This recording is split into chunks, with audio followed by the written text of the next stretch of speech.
Another edition of the Cougs on the Couch brought to you by CougFan.com. Make sure to check out CougFan.com. Subscribe to their premium membership for all things Cougar athletics. We're going to get into the results of the NFL draft, the Cougars that were drafted, the former Cougars that were drafted.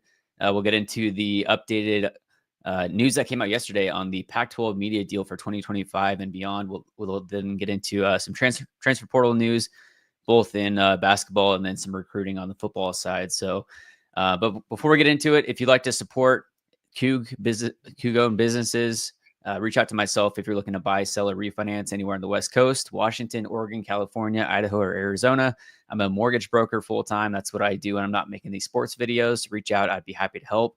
And if you're looking, if you're in a sunny state looking to reduce that power bill, Dylan is a solar salesman. So make sure to reach out, slide in his DMs on Twitter, and he could get you checked out there. So starting off with the NFL draft, what were your initial reactions? You know, we saw Cam Ward go 1-1 as expected, former Coug standout.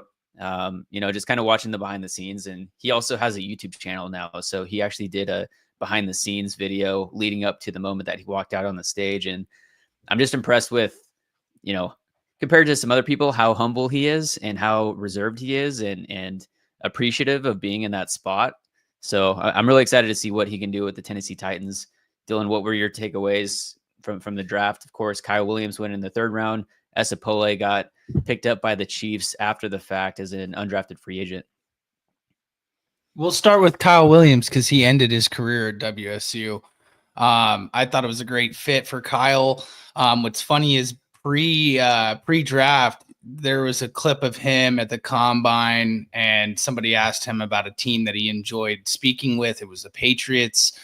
So obviously there was a connection between the organization, the player to organization. So a great fit for him. I like Drake May. I thought he played fairly well over the last 6 to 7 weeks of the season. You know, you bring in Stephon Diggs, a guy that's going to be able to help you out in short yardage situations, you know, your 2nd and 5s, 3rd and 5s. And then you have Kyle Williams to space out the field in terms of, you know, taking off the top.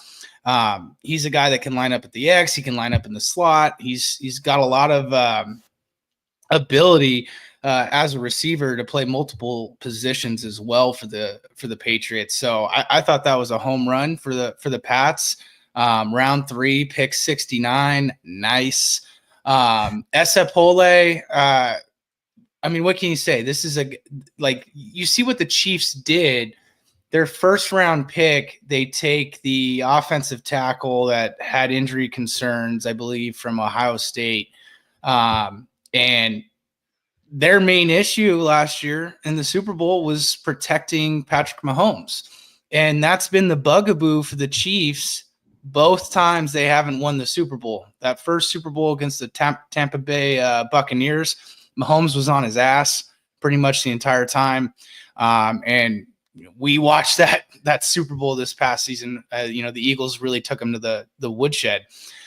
So the Chiefs are obviously thinking we need to protect our $500 million man, Patrick Mahomes. So I look at the ESA pick as maybe they're looking at keeping this guy on the practice squad for a year, developing him, and then putting him into a spot where he can maybe win a role next year, or possibly out of camp. I mean, remember, this is a guy that's only played offensive line for 5 years. I mean, he played junior college basketball, and then somebody was like, dude, you're 6'7".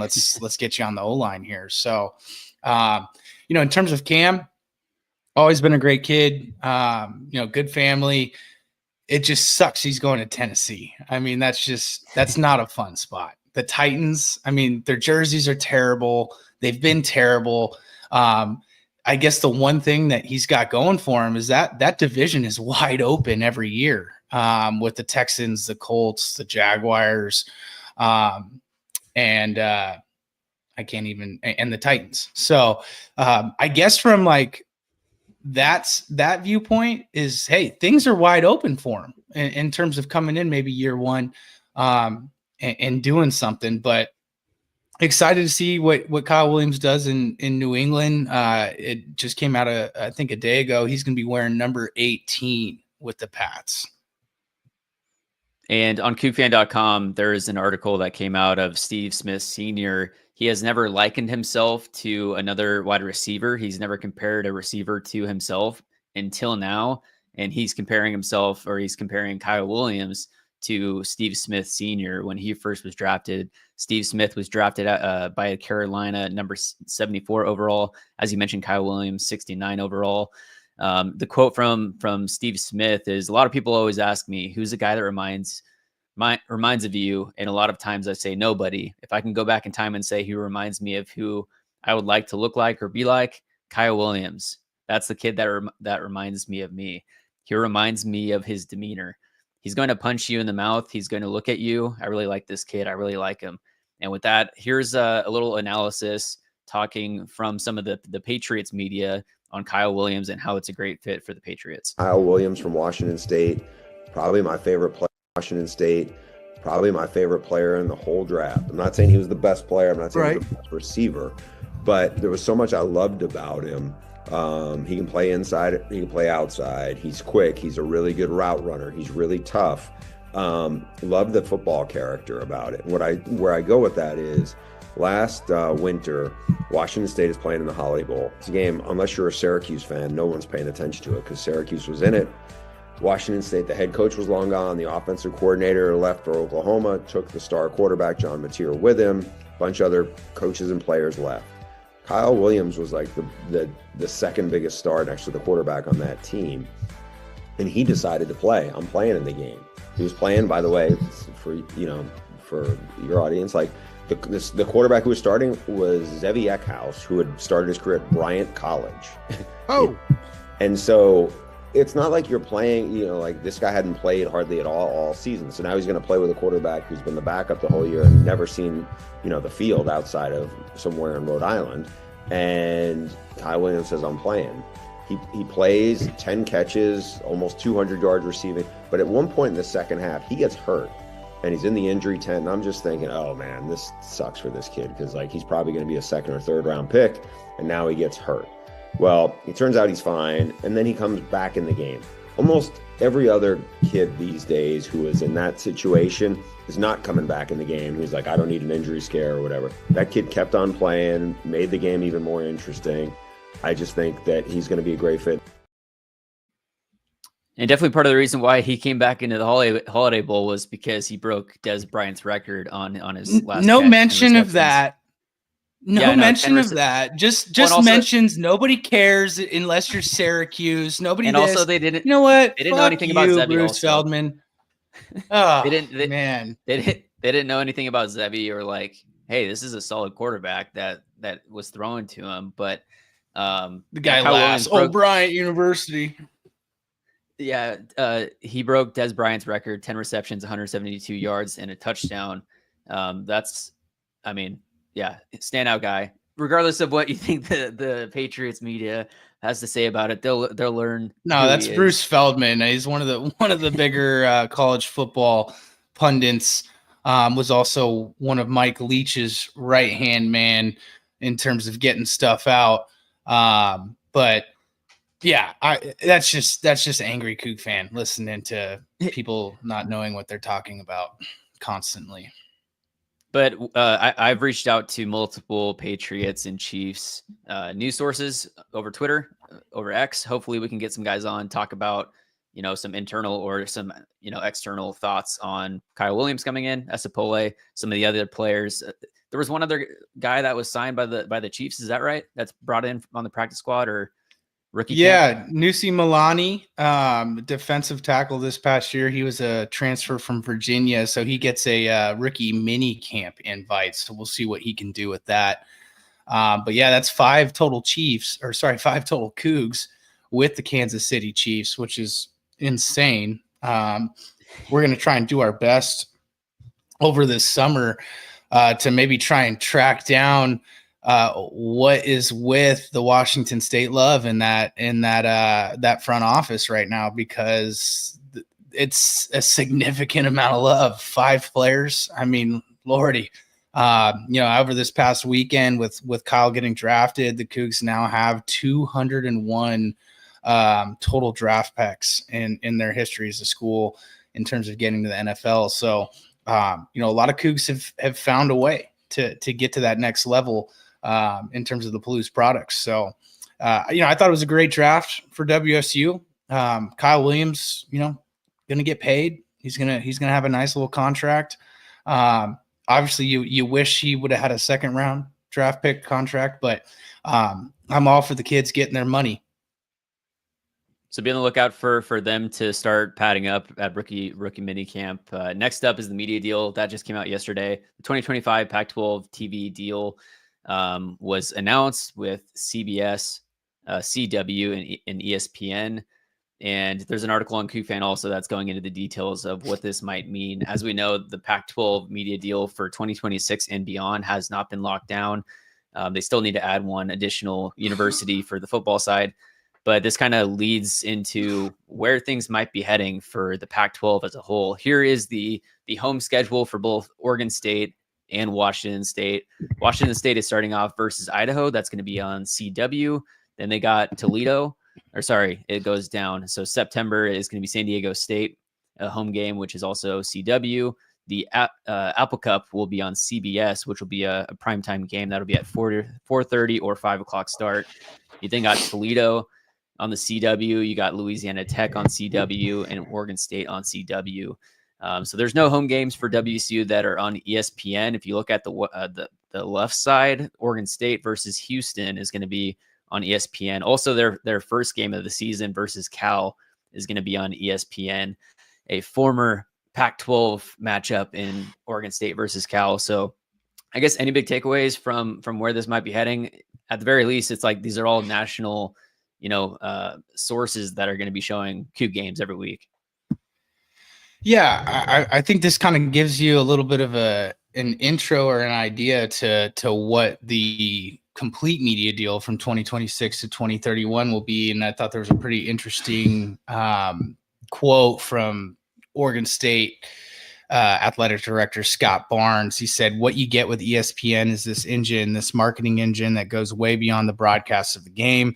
The OSU athletic director told me it's the promotional aspects during SportsCenter and the other pieces as they lead up to the game and then following up after the game." So all of that combined is a really important part of what we're trying to do, as Scott Barnes was talking to John Canzano here. So, 2-member conference for 2025. And then obviously still trying to figure out who this 8th football member will be, over the next 3 to 9 months in terms of what that brings. So, you got to think that having CBS, ESPN, the CW right now is maybe looking at ESPN jumping back into this and maybe getting a few Pac-12 after dark time slots, as well as what's important about the CBS Sports Network is that their media deal, obviously they're a Mountain West media company that's putting their games on. Their media deal ends in 2026 as well.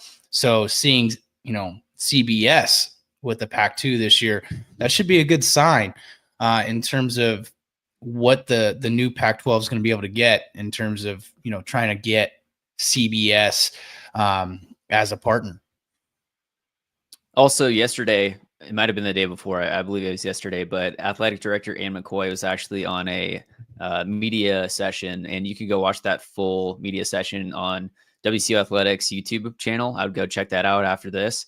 And she basically wasn't able to give any of the details on the Pac-12 media deals beyond 2025.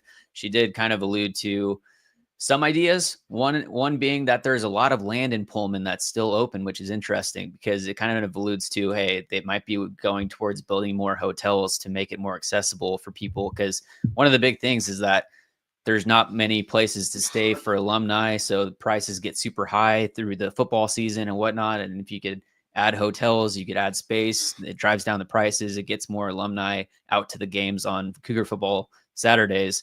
We've also heard some rumors about, we've seen pictures of, hey, they might be selling beer in stadium. They might be doing a lot of these other things. So as far as the media deal, she said that she can't say anything on it. She has no timeline on it. They just got back from talks with the Pac-12, talking exactly what is going to be happening with the media deal. We heard that the news should be coming out around March Madness or the end of March.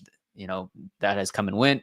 April has come and went. So we should be hearing about that sometime very soon. But national exposure, and like I meant to say during the NFL draft, the Seahawks took an offensive lineman out of North Dakota State. It's like, it doesn't really matter where you play. If you're a quality player, you're going to get the exposure at some point or another, and you're going to be able to take things to the next level. So if you're a guy that comes to WSU, like you mentioned, over 200 draft picks throughout Washington State's history, you could still come to Washington State, have a great football experience, get the national exposure, get the headlines, and get drafted still. And before we finish up on the media deal aspect and get into the transfer portal, a lot been going on with the basketball program. Looking forward to seeing the Apple Cup on CBS. That's awesome. So Kyle Manzardo this past weekend continues to rake and just destroy baseballs. 1-1 tie in the ninth inning, and in steps Kyle Manzardo to the plate. Varland into the motion. Here it comes. And it swung on, hit a ton. Deep right field. Ball game. A walk-off solo blast to right for Kyle Manzardo. And the Guardians walk off the Minnesota Twins 2-1.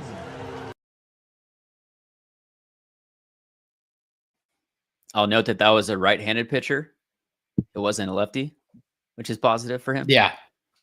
I mean, the guy is destroying baseballs. He's raking. There's some interesting stuff. I just love just typing his name in on Twitter every now and then and just seeing what new stats or something crazy. And it says Kyle Manzardo of the Cleveland Guardians has an 880 or an 881 OPS despite just a 211 batting average on balls in play, which is BABIP, the acronym, folks.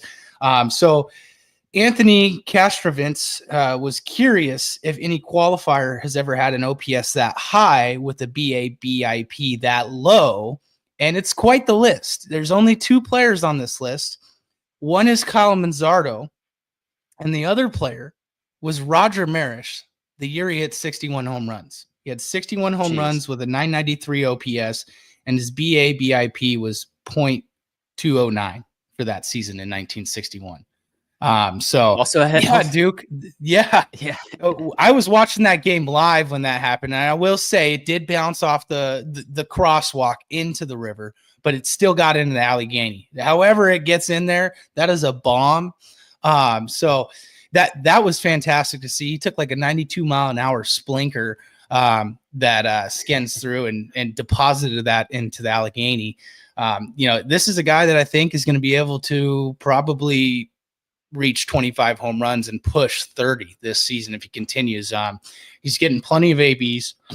He's facing lefties. He's facing righties. The reverse splits show he's hitting lefties better right now. So if he can just kind of level out, against right-handers, I mean, this could be a guy that could hit 260, in terms of batting average. Yeah.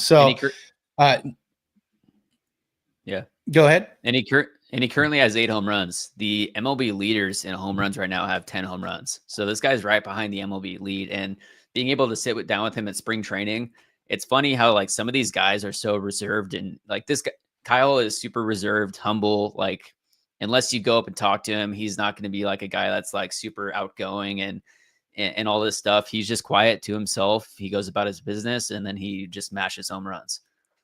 That's Coeur d'Alene vibes, man. I mean, he's a chiller. Got to the point where we were like, is he going to talk to us? So we better go run him down here.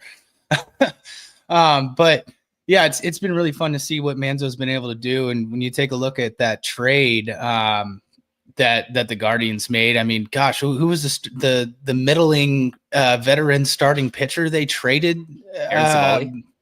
Aaron Savali. I mean, Lordy, that's quite the return for a guy that I don't even think is in a starting rotation right now.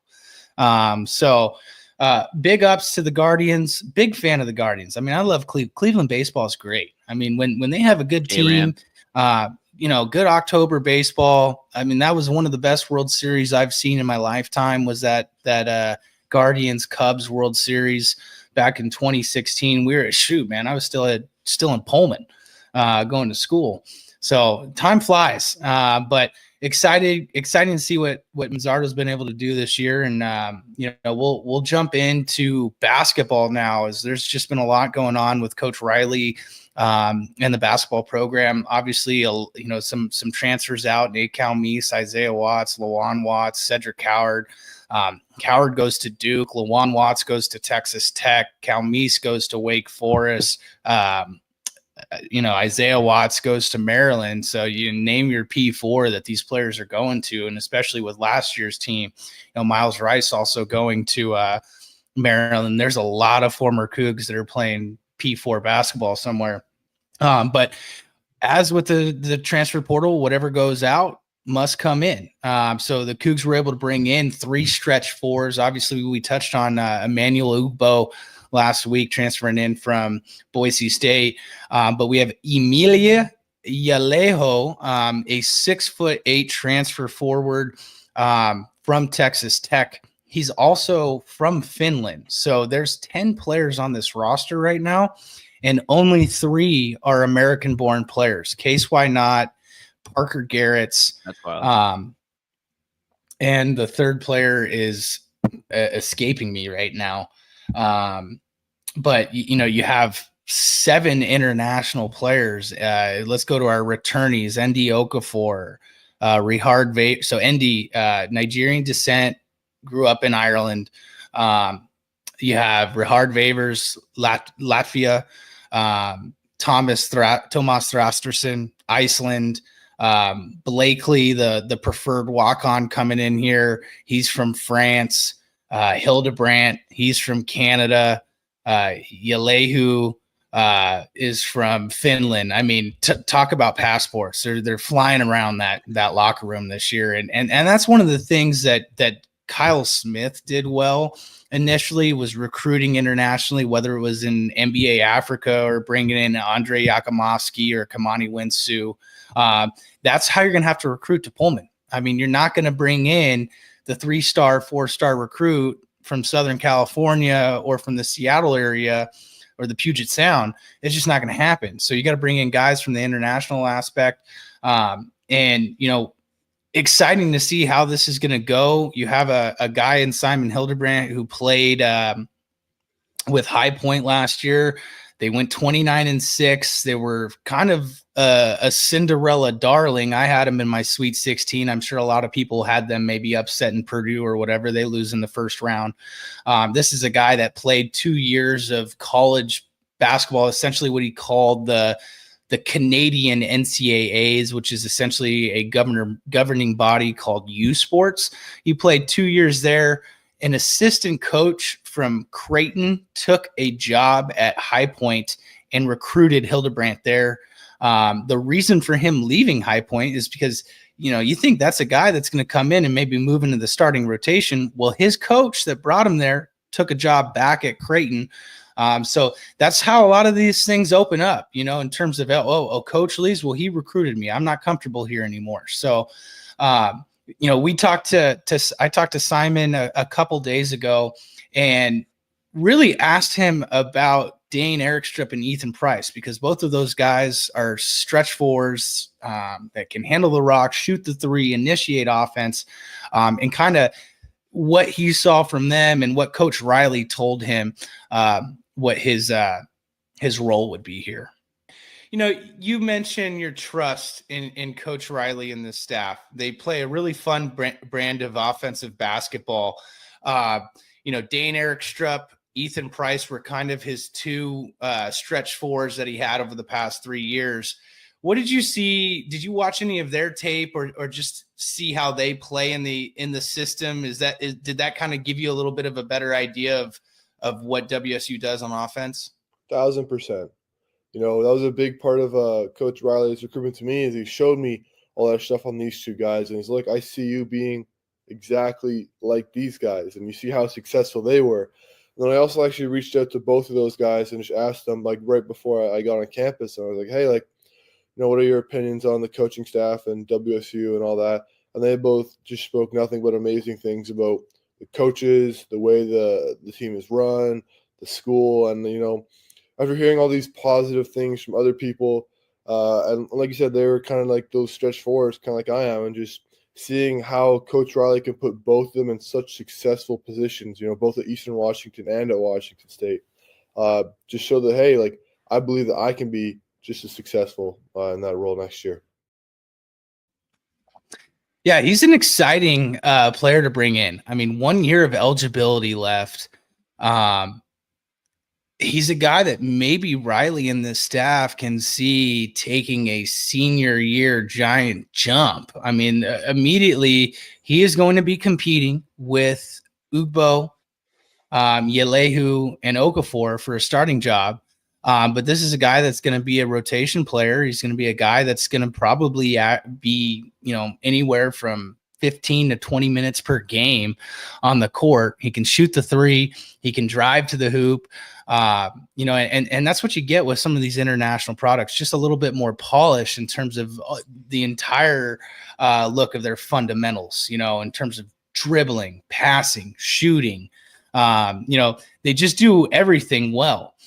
So excited to see what he looks like, but also it was great to finally complete the trade with Texas Tech University. Now there's no trades in college sports, but we're treating the Imeli Yaleho signing as one as, Watts takes off for Texas Tech a few weeks ago.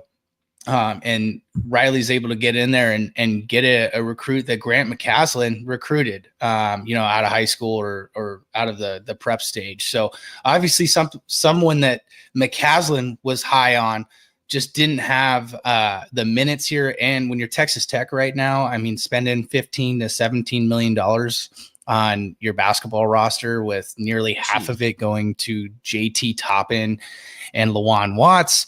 Well, maybe you can't afford everybody when you get down to the bench warmers, but this is a guy that's 6'8". I saw a few Texas Tech fans online replying to some Coug fans saying, "Hey, like, take good care of him. We loved him. He's a good player. He was one of the main cogs for the win against Houston this year defensively. Dealt with an upper body injury." That kind of kept him out from February 1st up until the NCAA tournament. So this is a guy that really wasn't able to get on the court at Texas Tech either. So WSU basketball posted a quick little highlight mix of Yaleho last year at Texas Tech.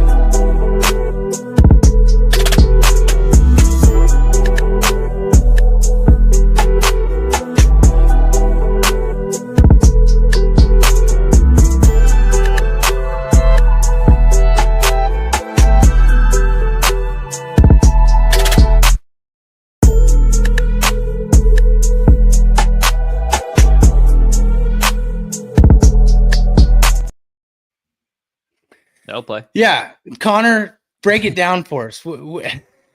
I know nothing about Connor, basketball, but he dunks the ball. He shoots the ball. He makes the ball. We're gonna get Connor to be such a big time WSU men's and women's basketball hoops fan here soon. I'm working, folks. I'm working. But hey, here's three things that jump off the tape for me. A, pick and roll, right? A lot of pick and roll clips right there. Whether it's a pick and pop, whether it's him setting the pick, rolling, and going to the cup, or passing out of the pick and roll. He's showing that he's able to do all three of those things. And that's kind of where you see that international flair with some of these guys. So that's something that Dane Erickstrup and Ethan Price did very well with Lawan Watts and Nate Calmise. And that's going to be something that the Cougs are going to have to figure out, because you're going to have to bring in some more guards than just Jerome Morton right now, Parker Garrettson case, why not? Now, here's the other aspect. I saw this on Twitter the other day. I thought this was a pretty good point. Somebody was talking about why not. And yeah, he struggled last year. He missed all his free throws. I thought him pretty much the level of play that he was seeing in his high school basketball league, playing on reservations near Lewiston, this and that. I mean, it's just such a huge difference in the speed, talent, bodies. I think a lot of that played a role in just kind of a slow start last year. But here's something. This is a guy that was still recruited by Utah State, WSU. Danny Sprinkle wanted him. Let's not over recruit our guys, right? Like, let's not forget about why not and deal with another Dylan Darling type thing, where Darling takes off to a Big Sky school, wins Big Sky Newcomer of the Year, and now he's getting an NIL bag from Rick Pitino in St. John's. So I hope that the staff is going to give why not the ability to be a rotation player. I think the one thing that we all thought with him last year was that the shooting was going to be ready to go, regardless of defensively speaking, or freshman mistakes. We thought the shooting would be there. He's a guy that, if he is going to be a rotation player this year, you need to count on for 4 or 5 points per game off the bench and hitting a deep shot. So that's one aspect, is not overlooking what we currently have as well, but they're certainly missing a proven scorer and a guy right now at the two guard position that can go out and get a bucket, because right now I really don't know who your guy is out of these 10 that you're going to count on going and getting a bucket late. So still a lot to do for Coach Riley. There is a lot of talent still available on the transfer portal. So there's a few things I've gotten word of in terms of some shooting guards at a mid-major level that I'm sure we'll have on Coug Fan, in the coming days, and in more of a written story look of some targets. Jamie Vinnick has also been working really hard, not just on basketball recruiting, but as well as on football. So just looking to help Jamie out as best as I can, because he is doing it all right now. But really excited with what David Riley and the staff are doing. And essentially what it is like, hey, we're going out and we're getting guys that can rebound the basketball and can defend, and we're going to hopefully get some more out of them offensively within the system. So a little bit of a pivot for Coach Riley this year. Go out, get guys that can defend the basketball, rebound the basketball, and then it's on Riley and the staff to get more out of them offensively, if he is this offensive whisper that we all know about. But it's good to see that he's attacking this 2025-26 roster from a defensive and a rebounding standpoint, and then kind of go from there. And to kind of land the plane on this episode, shout out to Duke Domino for your comments throughout. If you're not tuning in live, come tune in live Thursdays, 10 a.m. Come hang out, share some thoughts, ask some questions. Drop a comment. Drop a comment. Yeah, yesterday, and just to kind of land the plane here, yesterday, Coach Jimmy Rogers was down with coaching staff in Arizona doing some recruiting in Arizona. They met with another meet and greet with a bunch of Coug alumni at a bar. So they're out on the recruiting path right now. We're going to see a lot of headlines coming in the coming weeks and months on additional guys that are being brought into the Palouse for the football side. And also, if you're watching this live, you're the first to know that Dylan and I are going to be having a podcast with Luke Falk next week on Monday. That's when we're going to be recording it. It's going to be Cinco de Mayo. We're going to get our minds right with some, mental strength coaching before we get our margaritas right. So be on the lookout for that episode next week. Minds and margaritas, Monday, the M's. Thank you for tuning in, everybody. Make sure to check out CougFan.com. Subscribe to their premium membership for all things Cougar Athletics. Make sure to like and subscribe to the Couch GM. Follow Dylan and myself across social medias on X. Share your comments and thoughts. And we'll see you in the next one. Go Cougs. Go Cougs.